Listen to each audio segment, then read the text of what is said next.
기술에 있어서 좌표와 숫자 방식, 자율주행 차량이나 드론에서도 되지만 전 세계로 수천조 번의 수백조 번의 가로 세로 높이를 잘라서 1cm나 0.1cm, 0.3 자유롭게 할 수 있고 전 세계 내비게이션 맵 지도를 만들며 이 방식으로 이렇게 건물 안에 들어가더라도 로봇이나 이렇게 카메라 인식 방식으로 거리를 가로 세로 높이를 잘라서 스스로 이동은 가능한 것과 기동은 가능하지 않은 것을 기둥 부딪히면 안 되잖아요. 그런 것을 그 사람도 부딪히면 이런 것을 명령어를 넣어서 스스로 짜서 움직이는 이런 로봇의 움직임을 나타내시면 제 기술입니다. 한법 장치처럼 드론 같은 것 스틱으로 조정하지 않고 사전 펜 방식으로 해서 펜 방식이든 뭐든 사전 입력 방식으로 5군데 찍어서 그 안에서 돌아다니면서 농약 뿌리거나 위협 있게 촬영하거나 이런 기술 구조도 가능하고요. 군사 무기에도 적용할 수 있습니다. 이런 방식을 하시면 제 기술 구조가 되겠습니다. 또는 반도체나 로봇의 정보 이동에도 정보를 이동하는 것에도 좌표와 숫자 방식으로 어떤 통신도로를 탈지 이 통신도로에서 저쪽 통신도로로 이렇게 갈아타는 사다리 타기식으로 그런 것도 가능하고 그렇게 하면 여러 개 통신도로가 한 개만 탈 필요 없이 왔다 갔다 하면서 이렇게 비어있는 널널한 통신도로를 탈 수 있어요. 사다리 타기 방식으로 그렇게 통신도로를 이렇게 옆 라인을 탈 수 있게 설계하시면 제 기술입니다. 또 배터리 방식으로 해가지고 이런 배터리가 로봇에 10,000개가 들어가 있다 또는 몇 개 들어가 있다 각각의 전선을 연결해서 온오프 구조를 가지고 중에 몇 개만 쓸지 결정합니다. 이것도 좌표와 숫자 방식으로 각각의 배터리를 통제하면서 제가 이 방식으로 해가지고 수백 개나 수천 개 수만 개 가지고 가정용 110, 220 공급하는 인버터 발전기처럼 해서 그런 배터리 만든다 그랬죠. 같이 하시면 되겠습니다. 이 방식은 충전도 매우 빠르고 방전할 때도 항상 최고조의 발열 상태에 있을 필요 없이 50개 쓸지 100개 1000개 쓸지 배터리를 쓰는 배터리에서 전기를 흘러나온 발열이 생기게 되겠죠. 아무래도 이제 전기선에 전기가 흐르면 이런 부분도 발열도 잘 안 일어나요.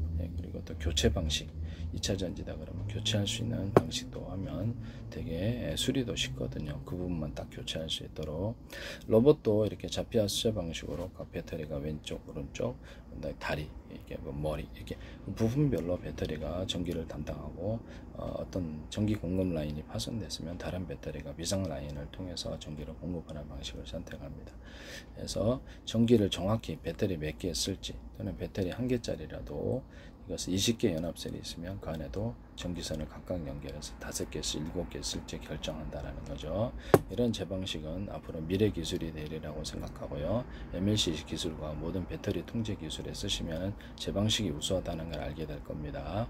현대 기아차도 자동차 격벽 시스템 이게 제방식인데 이것을 YTN에서 보도 이렇게 어떤 기업자가 하시더니 가져가시고 멋대로 하셨는데 제 기술입니다.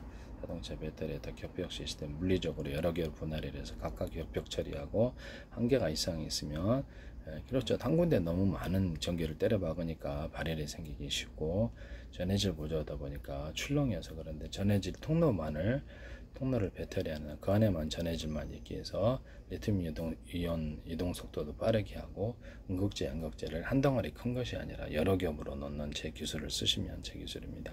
대중소로 하거나 크고 작은 것도 하셔도 되는데 이것은 모든 모터나 발전기에 또는 스피커, 연고자석 들어갈 때 여러 겹으로 들어가는 기술도 똑같습니다. 이런 1차 전지에도 탄소봉이 여러 겹 들어가는 기술, 한 덩어리 큰 것이 아니라 아연판도 여러 겹, 이산화탄광가루도 대중소 들어가는 기술로도 하고요. 꼭지를 2층으로 만들어 가지고 전기를 좀 더 많이 흘러나오게 하는 기술 구조도 있고 하시면 제 기술입니다. 흑연 쿠코스 구조와 어떤 음극재, 양극재 분말 구조에서 대중소로 가서 목적별로 대자리로 뼈대 같은 걸 만들고 이렇게 하는 것. 그 다음에 이렇게 이런 기술을 쓰시면 제 기술이 된다라는 것을 말씀을 드립니다. 그리고 어떤 액체 배터리라는 물에다가 금속 덩어리를 구리가 됐다 그러면 구리 대중소로 넣어주면 액체 배터리가 된다는 이 기술도 쓸 수 있는데 향후 미래 기술에서 이걸 쓰시면 제 기술입니다. 반환된 배터리가 됐든 뭐가 됐든 이 개념을 쓰시면 제 기술입니다. 물에다가 그 금속 덩어리를 넣어주면 이게 전기가 축적된다는 이런 배터리 이론. 그 다음에 이것을 원천 기술이라고 생각합니다. 그 다음에 어떤 전기선 안에는 구리선의 두툼한 부분에게 어떤 대남 매듭 구조, 동그랗든 네모나든 뭐 세모나든 상관이 없죠. 그래서 모양이 어떻든가 두툼한 부분을 만들어 놓으면 전기가 축적된다는 기술. 디램의 캐패시터에도 약간 두툼한 부분을 인위적으로 만들어서 전기를 보다 많이 생기게 해서 이게 어떤 이렇게 디램 배터리 금방 전기가 사라지는 이런, 그래서 끊임없이 다시 리프레시 재충전해 줘야 되는 기술을 해결할 수 있어요. 디램 같은 경우에도 이게 현재 있는 하나에서 하고 또 전기를 또 채워나가고, 이 방식이 아니라 내구역으로 나눠서 두툼한 부분을 동그랗든 뭐가 됐든 인위적으로 만들어 놓고, 그러면 보다 전기가 많이 축적된다는 기술인데, 이게 MLCC 기술에도 이렇게 금속판이 있다 그러면 두툼한 부분 동그랗다고 합시다. 네모나게 하셔도 돼요. 대중서 나노 구조로 하면 여기 전기가 보다 그냥 평판으로 했을 때보다 많이 축적된다는 게 이론이에요. 그런 식으로 해가지고 평판으로, 내용적으로는 이렇게 두툼한 부분을 넣어가지고 평판으로 다시 만들더라도 이게 전기가 많이 축적된다는 게 이론입니다. 쑥 나노 구조로 수없이 이렇게 놔줘서 그러면 이게 연결 구조로 하면 전기가 주파수 방식으로 충전이 됩니다. 막대 방식으로 이렇게 했을 때 또 두툼한 부분을 이렇게 막대 방식으로 넣어도 되고요. 두툼한 부분을 넣으면 거기에 전기가 축적이 된다. 또는 냉기나 열이 축적되어서 냉장고나 에어컨 이런 데도 쓸 수 있다 라는 것을 말씀을 드립니다. 이 MLCC 기술에 들어가는 기술인데, 전기선 안에 구리선을 두툼한 부분 만들어 놓고 그걸 카패시터로 만들 수 있다고 그러고, 모터에 들어가기 직전에서는 약간 전기선이나 구리선을 다른 데와 차별해서 좀 두터운 걸 넣어주거나, 다른 데 이렇게 똑같은 두께라 그러면 한 개 넣을 거 여기는 막 5개, 10개를 넣어준다는 거죠. 그러면 전기선이나 구리선 자체가 카패시터 구조가 된다는 전기 축적 이론을 따라서 제품 만드시면 제 기술입니다. 또는 전기선 안에 구리선을 대중서 틀리게 만들어 가지고 주파수 방식으로 왔다 갔다 한다는 거죠. 그래서 이런 것을 통해서 파워 있는 전기를 공급할 수 있고, 일반 방식으로 바꾸려면 전기선 안에 구리선이 똑같은 두께로 하면 바뀝니다. 이런 전원 공급 방식은 A사라에도 모든 산업기기에 쓰리라고 생각합니다. 모터 발전기에도 들어가고요. 연구 자석도 여러 겹으로 모터 발전기에 들어가는 기술. 전기선 안에 자동차 회전축에다 굵기가 틀린 구리선들을 많이 감아놓고 두께가 틀린 연구 자석들을, 또는 여러 겹으로 연구 자석을 넣는 이 기술을 쓰시면 저 기술 파워가 있습니다. 크고 작은 거 더 들어갈 수 있는데 스피커 같은 데 들어갈 수 있어요. 연구 자석이 들어가는데도 이와 같은 기술 구조를 가질 수 있다. 이것을 자동차 회전축을 돌리면 이게 회전하면서 전기를 생산하는 구조가 되고, 송전선은 전기선 안에 구리선이 대중선 틀리게 만들어진 주파수 방식으로 생산되고 직접 전송이 된다. 또는 특히 이게 마음에 안 들면 전기선 안에 구리선이 동일하게 두께를 동일하게 하시면 틀려진다. 전기선 안에 구리선 전원 공급기를 전기선 안에 어떤 데는 동일한 두께다. 전기선 안에 구리선이 한 개 넣고, 어떤 데는 2개 넣고, 어떤 데는 3개 넣고, 4개 넣고, 5개, 이런 식으로 해갖고 전기를 차별화할 수 있습니다. 전기 이렇게 하시거나, 배터리 구조다 그러면 배터리 10,000개다 또는 3,000개다 4,000개다 있다 그러면 전선을 각각 연결해서 그 중에 몇 개에서 전기에서 배터리에서 갖다 신다. 하나당 200씩의 전기를 공급한다고 가정했을 때 5개 쓸지 10개 쓸지 1,000개를 쓸지 100개를 쓸지 이렇게 해서 전기량을 통제하는 기술을 쓰시면 제 기술이 되겠습니다. 앞으로 로봇에도 이렇게 전기량을 통제하게 되는데, 로봇의 어떤 정보를 이동하고 그럴 때도 각 부분에 신호를 줘야 될 거 아니에요. 그러면 그것도 로봇의 몸체를 가로 세로 높이를 잘라서 그 안에서 반도체에서도 그렇게 할 수 있고, 기판 구조에서도 그렇게 해서 컴퓨터라는 부품 또는 로봇의 자체에서 부품 자체, 그 제품 자체에서도 가로 세로 높이를 좌표와 시저 방식으로서 전기를 부분적으로 틀리게 오른쪽 왼쪽 오른쪽 이렇게 해서 틀리게 주는 기술을 쓴다는 거죠. 근데 그때 상황에 따라 달리게 하는 상황이냐, 오른쪽으로 방향이 기운다 그러면 오른쪽으로 이게 이쪽을 좀 더 전기를 많이 주고, 왼쪽으로 가면 왼쪽으로 많이 주고, 고개를 앞으로 숙일 때는 앞으로 이렇게 에너지를 전기를 많이 주고, 뒤로 갈 때는 뒤로 전기를 많이, 이런 기술을 쓴다는 거죠.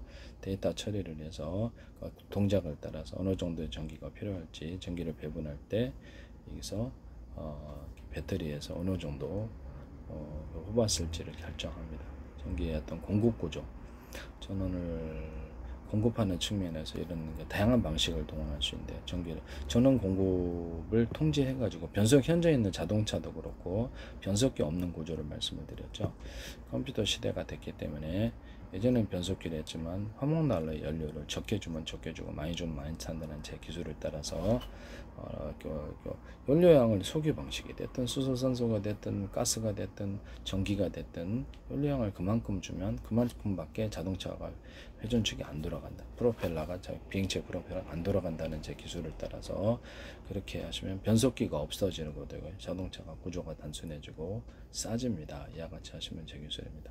자동차가 됐든 항공기가 됐든 휘발유다, 석유 방식으로다, 경유다 그러면 일단 산소를 따로 산소통을 따로 마련해서 휘발유, 산소를 각각 보관하고 온도를 높여주고 섞어주는 공간이 따로 있고요. 설계를 다시 해야 돼요. 자동차, 비행체도 항공유 같은 것도 거기다가 어떤 것은 이제 석유 방식으로 항공유를 할 때 수소산소를 같이 따로 보관해서 수소산소로 공급하는 기술 구조도 있거나 어떤 방사능 문제가 없다면 군사적인 것에는 우라늄 증기나 액상, 또 분말 구조를 넣어서 연료로 태워서 가는 그런 기술 구조도 있을 수 있다. 물론 폭탄할 때도 제가 이 기술을 말씀을 드렸죠. 우라늄 증기, 그다음에 어떤 또 액상 이렇게 흡실 구조로 넣어주고 안에 딱 폭약을 다루면 이게 사실상 미니 핵폭탄이 된다고 얘기를. 우라늄, 토륨, 플루토늄 다 마찬가지고요. 이렇게 우라늄 분말 구조, 토륨 분말 구조를 같이 자탄 방식으로 넣어줄 수 있다라고 얘기를 했어요. 자탄 방식 넣어주면 훨씬 더 강합니다.